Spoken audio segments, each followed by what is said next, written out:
Hello friends, welcome to ಬಂಗೀರಸ್ cooking channel. ಇವತ್ತಿನ ರೆಸಿಪಿಲಿ ನಾನು ಏಡಿ ಮತ್ತು ಸೌತೆದು ಕರಿ ಮಾಡ್ತಾ ಇದ್ದೇನೆ. ತುಂಬ ಸೂಪರ್ ಆಗ್ತದೆ ಇದು. ಒಳ್ಳೆ ಕಾಂಬಿನೇಷನ್. ಸೌತೆ ಹಾಕಿ ಮಾಡಿದರೆ ತುಂಬ ಒಳ್ಳೆಯದಾಗ್ತದೆ ಏಡಿ ಪದಾರ್ಥ. ಮತ್ತು ಏಡಿಗೆ ನಾವು ಬಸಳೆ ಹಾಕಿ ಮಾಡ್ತೇವೆ, ಬೂದು ಕುಂಬಳಕಾಯಿ ಎಲ್ಲ ಉಂಟಲ್ಲ, ಒಳ್ಳೆ ಕಾಂಬಿನೇಷನ್, ಸೂಪರಾಗಿ ಬರ್ತದೆ. ನೀವು ಒಂದು ಸರಿ ಮಾಡಿದರೆ ಉಂಟಲ್ಲ ಈ ಥರ ಯಾವಾಗಲೂ ಮತ್ತೆ ಇದೇ ಥರ ಮಾಡ್ತೀರಿ, ಅಷ್ಟು ಒಳ್ಳೆಯದಾಗ್ತದೆ. ಎಷ್ಟು ಸಹ ಊಟ ಮಾಡ್ಬೋದು ಇದರಲ್ಲಿ. ಇದು ಮರುದಿವಸಕ್ಕೆ ಉಂಟಲ್ಲ ಇನ್ನೂ ಒಳ್ಳೆಯದಾಗ್ತದೆ. ಒಂದು 2-3 ದಿವಸ ಇಟ್ಟು ತಿಂದರೂ ಸೂಪರಾಗಿ ಬರ್ತದೆ ಪದಾರ್ಥ. ಹೇಗೆ ಮಾಡೋದಂತ ನೋಡುವ ಫ್ರೆಂಡ್ಸ್. ನೋಡಿ, ಏಡಿ ನೋಡಿ ಎಷ್ಟು ಫ್ರೆಶ್ ಉಂಟು ನೋಡಿ. ಈಗ ತಂದದಷ್ಟೇ ಫ್ರೆಶ್ ಏಡಿ. ಇದರದೊಂದು ಕರಿ ಮಾಡ್ತಾ ಇದ್ದೇನೆ. ಈಗ ಹೇಗೆ ಮಾಡೋದಂತ ನೋಡುವ. ಅದಕ್ಕಿಂತ ಮುಂಚೆ ನನ್ನ ಚಾನಲನ್ನು ಯಾರಾದರೂ ಸಬ್ಸ್ಕ್ರೈಬ್ ಮಾಡದೆ ನೋಡ್ತಿದ್ರೆ ಸಬ್ಸ್ಕ್ರೈಬ್ ಮಾಡಿ ಫ್ರೆಂಡ್ಸ್, ಲೈಕ್ ಮಾಡಿ, ವಿಡಿಯೋವನ್ನು ಸ್ಕಿಪ್ ಮಾಡದೆ ಪೂರ್ತಿಯಾಗಿ ನೋಡಿ. ಈಗ ನೋಡಿ, ಒಂದು 15 ಬ್ಯಾಡಗಿ ಮೆಣಸು, ಒಂದು 25 ಊರ ಮೆಣಸು, ಒಂದು 3 ಟೇಬಲ್ ಸ್ಪೂನ್ನಷ್ಟು ಕೊತ್ತಂಬರಿ, ಒಂದು 1/4 ಸ್ಪೂನ್ನಷ್ಟು ಮೆಂತೆ, ಒಂದು ಸ್ವಲ್ಪ ಬೇಸೊಪ್ಪು ಎಲ್ಲ ತಗೊಂಡು ಒಟ್ಟಿಗೆ ಹುರ್ಕೊಳ್ತಾ ಇದ್ದೇನೆ. ಸ್ವಲ್ಪ ಎಣ್ಣೆ ಹಾಕಿ ಹುರ್ಕೊಳ್ತಾ ಇದ್ದೇನೆ. ಎಣ್ಣೆ ಹಾಕಿದರೆ ಬೇಗ ಫ್ರೈ ಆಗ್ತದೆ ಮತ್ತು ಚೆನ್ನಾಗಿ ಫ್ರೈ ಆಗಬೇಕಿದೆಲ್ಲ. ನೀವು ಇದು ಉಂಟಲ್ಲ ಗುಂಟೂರು ಮೆಣಸು, ಊರ ಮೆಣಸು, ಅದು ಸ್ವಲ್ಪ ಜಾಸ್ತಿ ಹಾಕಬೇಕು. ಈ ಥರ ಪದಾರ್ಥ ಮಾಡುವಾಗ ಊರ ಮೆಣಸು ಸ್ವಲ್ಪ ಜಾಸ್ತಿ, ಇದು ರುಚಿ ಜಾಸ್ತಿ ಊರ ಮೆಣಸು. ಮತ್ತು ನಿಮಗೆ ಕಲರ್ ಕೂಡ ಉಂಟಲ್ಲ ಅದರಲ್ಲಿ ಬರ್ತದೆ.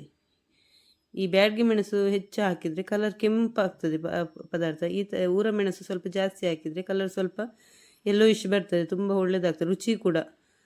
ಅದಕ್ಕಾಗಿ ನಾನು ಊರ ಮೆಣಸು ಸ್ವಲ್ಪ ಜಾಸ್ತಿನೇ ಹಾಕ್ತೇನೆ. 25 ಊರ ಮೆಣಸು ಹಾಕಿದ್ದೇನೆ, ಒಂದು 15 ಬ್ಯಾಡಗಿ ಮೆಣಸು, ಒಂದು 2 ಮೀಡಿಯಮ್ ಸೈಜಿದು ತೆಂಗಿನಕಾಯಿ ತಗೊಂಡಿದ್ದೇನೆ, ತೆಂಗಿನಕಾಯಿ ತುರಿ, 1 ಟೇಬಲ್ ಸ್ಪೂನ್ನಷ್ಟು ಜೀರಿಗೆ, ಮತ್ತೊಂದು ನೋಡಿ ಸಣ್ಣ ಲಿಂಬೆ ಗಾತ್ರದಷ್ಟು ಹುಳಿ ಸ್ವಲ್ಪ ಕಮ್ಮಿ ನೋಡಿ, ಇಷ್ಟು ಸಾಕಾಗ್ತದೆ ಜಿಂಜಿಗೆ. ನೋಡಿ, ಒಂದು ಅರ್ಧ ಸ್ಪೂನು ಅರಿಶಿಣದ ಪುಡಿ, ಮತ್ತೊಂದು 7-8 ಎಸಳು ಬೆಳ್ಳುಳ್ಳಿ,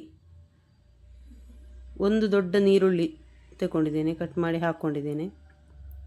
ಇದನ್ನೆಲ್ಲ ನಾನು ಗ್ರೈಂಡರ್ಗೆ ಹಾಕ್ತಾ ಇದ್ದೇನೆ. ನೋಡಿ, ಕಲ್ಲಲ್ಲಿ ಒಟ್ಟಿಗೆ ಹಾಕ್ತಾ ಇದ್ದೇನೆ. ಮೆಣಸು ಮತ್ತು ತೆಂಗಿನಕಾಯಿ ಎಲ್ಲ ಒಟ್ಟಿಗೆ ಹಾಕಿ ರುಬ್ಲಿಕ್ಕೆ ಹಾಕಿದ್ದೇನೆ. ಗ್ರೈಂಡರಲ್ಲಿ ಮಾಡಿದರೆ ತುಂಬ ಒಳ್ಳೆಯದಾಗ್ತದೆ, ಟೇಸ್ಟ್ ಆಗ್ತದೆ. ಅಂದರೆ ಚೆನ್ನಾಗಿ ಇದು ಒಳ್ಳೆ ಫೈನ್ ಪೇಸ್ಟ್ ಆಗಬೇಕಲ್ಲ. ನೀವು ಇದರಲ್ಲಿ ಮಿಕ್ಸಿಯಲ್ಲಿ ಆದರೆ ಅಷ್ಟೊಂದು ಫೈನ್ ಆಗೋದಿಲ್ಲ.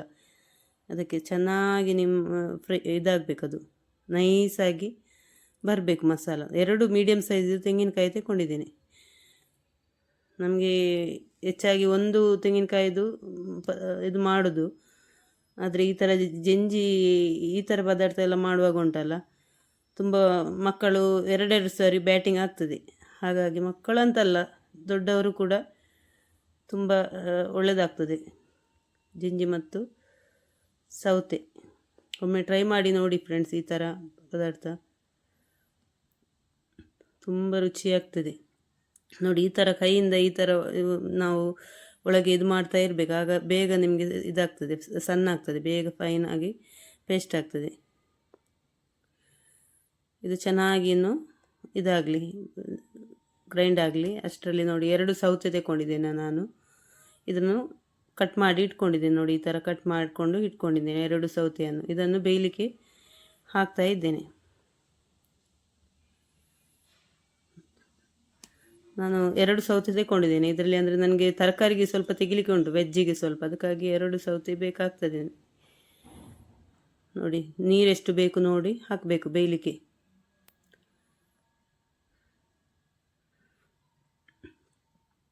ರುಚಿಗೆ ಉಪ್ಪು ನೋಡಿಕೊಂಡು ಹಾಕ್ತಾ ಇದ್ದೇನೆ ಸೌತೆಗೆ, ಮತ್ತು ಬೇಕಿದ್ರೆ ನೋಡಿಕೊಂಡು ಹಾಕ್ಬೋದು ಉಪ್ಪು. ಈಗ ಸ್ವಲ್ಪ ಸೌತೆಗೆ ಬೇಯಲಿಕ್ಕೆ ಉಪ್ಪು ಹಾಕಿದ್ದೇನೆ.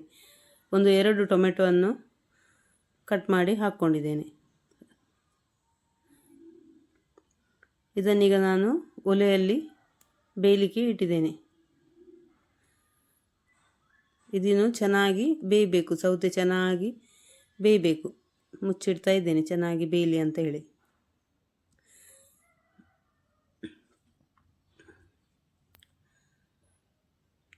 ಏಡಿಯನ್ನು ಕ್ಲೀನ್ ಮಾಡಿ ಎಲ್ಲ ಕಟ್ ಮಾಡಿ ಕ್ಲೀನ್ ಮಾಡಿ ಎಲ್ಲ ಇಟ್ಟಿದ್ದೇನೆ ನಾನು. ನೋಡಿ, ಚೆನ್ನಾಗಿ ಕಟ್ ಮಾಡಿ ಎಲ್ಲ ಕ್ಲೀನ್ ಮಾಡಿ ಇಟ್ಟಿದ್ದೇನೆ.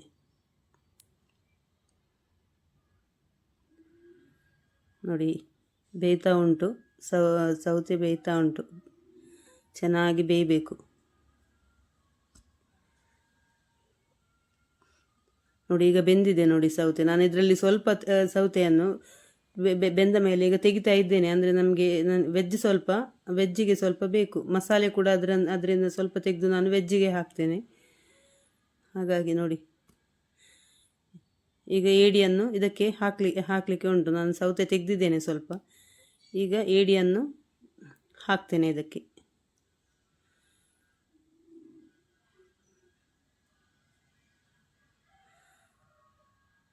ಇದುಂಟಲ್ಲ, ಈ ಸೌತೆ, ಈ ಏಡಿದು ಇದೆಲ್ಲ ಉಂಟಲ್ಲ, ಅದು ಸೌತೆಗೆ ಆಗುವಾಗ ಒಳ್ಳೆ ರುಚಿ ಆಗ್ತದೆ, ತುಂಬ ಟೇಸ್ಟ್ ಆಗ್ತದೆ. ಸೌತೆದು ಟೇಸ್ಟ್ ಕೂಡ ನಿಮ್ಮದು ಏಡಿದ ಥರನೇ ಬರ್ತದೆ, ತುಂಬ ಸೂಪರ್ ಆಗ್ತದೆ. ನೋಡಿ ಇದು ಬೇಯಲಿ ಚೆನ್ನಾಗಿ. ಅಷ್ಟರಲ್ಲಿ ನಾನು ಮಸಾಲೆ ತೆಗಿತೇನೆ. ನೋಡಿ ಮಸಾಲೆ ರೆಡಿಯಾಗಿದೆ. ಇದರಿಂದ ಸ್ವಲ್ಪ ನಾನು ತರಕಾರಿಗೆ ಮಸಾಲೆ ತೆಗೆದು ಉಳಿದ ಮಸಾಲೆಯನ್ನು ನಾನು ಈಗ ಇದಕ್ಕೆ ಜಂಜಿ ಸೌತೆಗೆ ಹಾಕ್ತಾ ಇದ್ದೇನೆ.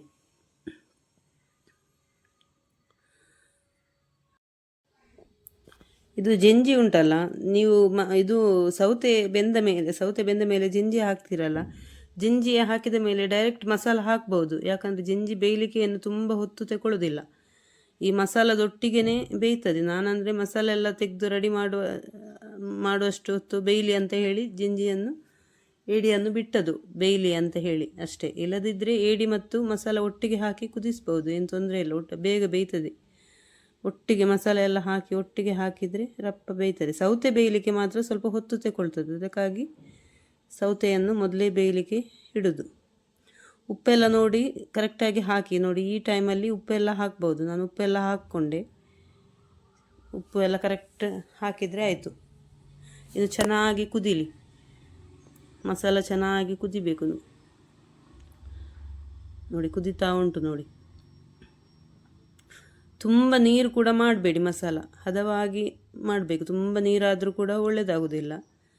ಇದು ನೋಡಿ, ಇದು ಕನ್ಸಿಸ್ಟೆನ್ಸಿ ಕರೆಕ್ಟ್ ಉಂಟು. ತುಂಬ ದಪ್ಪ ಕೂಡ ಮಾಡಬೇಡಿ. ನೋಡಿ ಇದು ಕರೆಕ್ಟ್ ಉಂಟು. ಇದು ಇನ್ನು ಸ್ವಲ್ಪ ತಣ್ಣಗಾಗುವಾಗ ಉಂಟಲ್ಲ, ಇನ್ನೂ ಸ್ವಲ್ಪ ಮಂದ ದಪ್ಪ ಬರ್ತದೆ ಸ್ವಲ್ಪ. ಹಾಗಾಗಿ ತುಂಬ ದಪ್ಪ ಕೂಡ ಮಾಡಬೇಡಿ.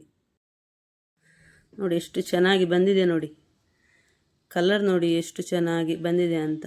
ಗುಂಟೂರು ಮೆಣಸಿದು, ಊರ ಮೆಣಸಿದು ಕಲರ್ ನೋಡಿ ಸೂಪರಾಗಿ ಬಂದಿದೆ. ಇದು ಚೆನ್ನಾಗಿ ಕುದಿಬೇಕು. ಚೆನ್ನಾಗಿ ಕುದಿದ್ರೆ ನಮ್ಮದು ಸೌತೆ ಮತ್ತು ನೋಡಿ ಚೆನ್ನಾಗಿ ಕುದಿದ್ರೆ ರೆಡಿ ಆಯಿತು ಪದಾರ್ಥ ನಮ್ಮದು. ನೋಡಿ ತುಂಬ ಸೂಪರಾಗಿ ಬಂದಿದೆ ನೋಡಿ.